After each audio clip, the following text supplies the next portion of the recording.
Selamat pagi pemirsa, pada hari ini kembali lagi bersama kita yang akan membahas informasi mengenai seputar dunia veteriner yang akan menemani Anda di sela-sela aktivitas Anda pada hari ini. Bersama saya Elsa, pada kesempatan ini, kali ini kita akan membahas mengenai penggunaan USG dan aplikasi penggunaan USG pada hewan. Nah, kali ini saya tidak sendiri, namun saya pada kali ini ditemani oleh rekan kerja saya dan beberapa narasumber kita pada hari ini yang akan memberikan informasi atau menjelaskan informasi mengenai penggunaan atau aplikasi penggunaan USG pada hewan kita pada hari ini. Terima kasih kepada rekan Elsa. Di sini saya Atika yang akan menemani pemirsa mengenal lebih lanjut mengenai USG pada hewan. Kemudian di sini telah hadir narasumber kita, ada Dr. Yunanda dan juga Kak Safira. Boleh perkenalan terlebih dahulu? Ya, sebelumnya kenalkan, nama saya Nanda Hermawan. Di sini saya selaku dokter hewan di klinik Dr. Hina. Baik, selamat pagi. Saya Safira sebagai salah satu klien di klinik dokter hewan Yunanda. Baik, Dokter Yunanda ya. Ya. Kalau boleh tahu sudah berapa lama ya dokter bekerja sebagai dokter hewan di klinik? Baik, jadi saya sendiri untuk profesi dokter hewan sendiri saya sudah bekerja kurang lebih selama 18 tahun. Namun untuk fokus di dokter hewan praktisi khususnya di klinik ini saya baru kurang lebih sekitar 5 tahun terakhir ini. Selama 5 tahun tersebut biasanya dokter ini menerima klien dari berbagai jenis hewan atau hanya hewan tertentu? Sebenarnya kalau dari selama 18 tahun itu banyak sekali hewan yang saya tangani ya, mulai dari hewan ternak, terus reptil dan lain sebagainya. Namun untuk di klinik saat ini yang 5 tahun belakangan ini sebenarnya banyak juga hewannya, cuma mayoritas itu hewan-hewan peliharaan seperti anjing dan kucing seperti itu. Berarti dokter Yunanda ini lebih fokus ke hewan anjing dan kucing ya dok? Ya betul, untuk saat ini saya lebih fokus ke hewan anjing dan kucing. Baik, karena tema hari ini kita itu mengenai pengenalan penggunaan USG. Biasanya kalau di klinik dokter Yunanda sendiri USG-nya itu digunakan untuk apa dok? Ya, jadi untuk alat USG yang tersedia di klinik kami ini biasanya kami gunakan untuk mengecek kebuntingan. Namun USG sendiri tidak hanya untuk digunakan pengecekan kebuntingan, namun bisa juga digunakan untuk pengecekan apabila adanya abnormalitas, khususnya pembesaran pada abdomen seperti itu.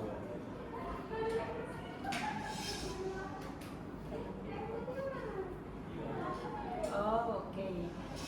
Berarti untuk pembesaran abdomen sendiri bukan berarti hamil dokter, bisa jadi terjadi abnormalitas. Iya betul sekali. Jadi pembesaran abdomen ini bukan hanya mengindikasikan bahwa si hewan itu bunting, enggak juga, tapi bisa juga terjadi abnormalitas. Seperti contohnya itu adalah pyometra. Nah di sini juga ada Mbak Safira ya. Ini salah satu saya menangani hewannya.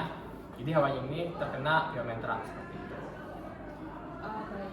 Untuk Kak Safira sendiri, gimana sih Kak awal mula Kak Safira itu tahu kalau hewan Kak Safira itu sakit? Baik, jadi awalnya kucing saya itu makin hari perutnya itu makin besar, dan terus awalnya saya kira itu hamil, tapi kucing saya ini kucing rumahan, dan juga di rumah itu nggak ada kucing jantan yang lain, jadi cuma kucing saya aja. Terus dia itu juga lemas, terus gak mau makan, jadi habis itu saya searching di Google kan.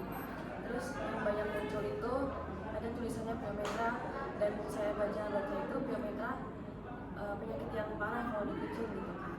Terus akhirnya karena saya takut penyakitnya bakalan jadi lebih parah, jadi saya bawa ke kliniknya dokter hewan Yunanda seperti itu. Baik, untuk dokter Yunanda sendiri, setelah mendapatkan kasus seperti kucing dari Kak Safira ini, penanganan apa ya dok yang dokter lakukan saat pertama kali? Ya, jadi penanganan apa yang pertama kali saya lakukan? Jadi Mbak Safira ini ketika datang ke klinik saya melihat kucingnya ini udah dalam keadaan perutnya membesar. Jadi langkah pertama yang saya lakukan adalah dengan me-USG si kucingnya. Karena takutnya dugaannya itu yaitu antara bunting atau emang ada abnormalitas. Namun setelah diperiksa ternyata hasil dari USG-nya itu banyak sekali akumulasi nanah di uterusnya. Jadi mungkin bisa didiagnosa bahwa kucing itu mengalami pyometra seperti itu. Oke, baik.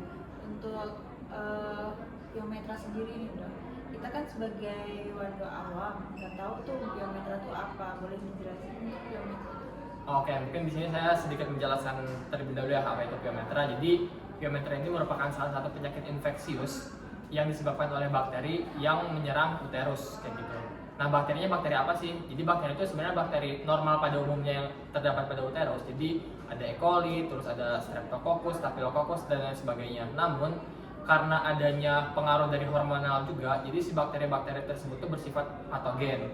Nah, adanya infeksi dari bakteri ini menyebabkan munculnya nanah. Nah, nanah-nanah ini terakumulasi di dalam uterus sehingga menyebabkan uterusnya menebal, membesar, dan abdomennya itu atau bagian perutnya itu terlihat juga membesar seperti itu. Makanya tadi Mbak Safira juga sempat bilang kucingnya ini perutnya membesar seperti itu ya, yaitu akibat dari adanya akumulasi nanah atau pus kayak gitu. Oke, baik. Kemudian saat dokter Yunanda ini melakukan USG, di layar USG itu yang tampak itu seperti apa sih dok? Baik, jadi ketika saya melakukan pemeriksaan secara USG, tampak jelas sekali di situ tuh terlihat adanya akumulasi dari nanah di uterusnya. Terus uterusnya juga tampak membesar, jadi ukurannya itu abnormalitas jauh dari ukuran normalnya seperti itu. Di sini juga saya sempat mendokumentasikan. Jadi ketika Mbak Safira ini datang ke klinik saya dokumentasikan, saya foto. Di sini ada contoh dari foto ataupun dari video hasil USG-nya, mungkin bisa ditampilkan. Nah, di sini bisa terlihat ya. Jadi ini kucingnya begitu baru datang perutnya tampak sangat membesar. Terus ini ada juga terlihat juga adanya akumulasi nanah ya. Di sini terlihat, kalau di sini tulisannya itu honeycomb, itu artinya dia tampak seperti sarang lebah ya. Jadi udah sangat membesar uterusnya. Terus penanganan yang kita lakukan adalah dengan ovarian hysterectomy atau dengan sterilisasi.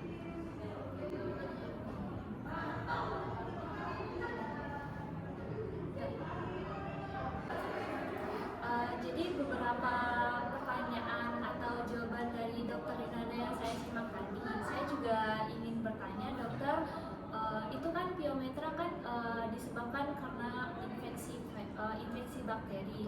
Nah, kemungkinan apakah infeksi bakteri yang menyebabkan biometra itu berbahaya atau tidak bagi kucingnya itu sendiri? Kemudian apakah bisa kemungkinan kucing tersebut bisa setelah mengalami infeksi biometra bisa kembali bunting lagi seperti itu?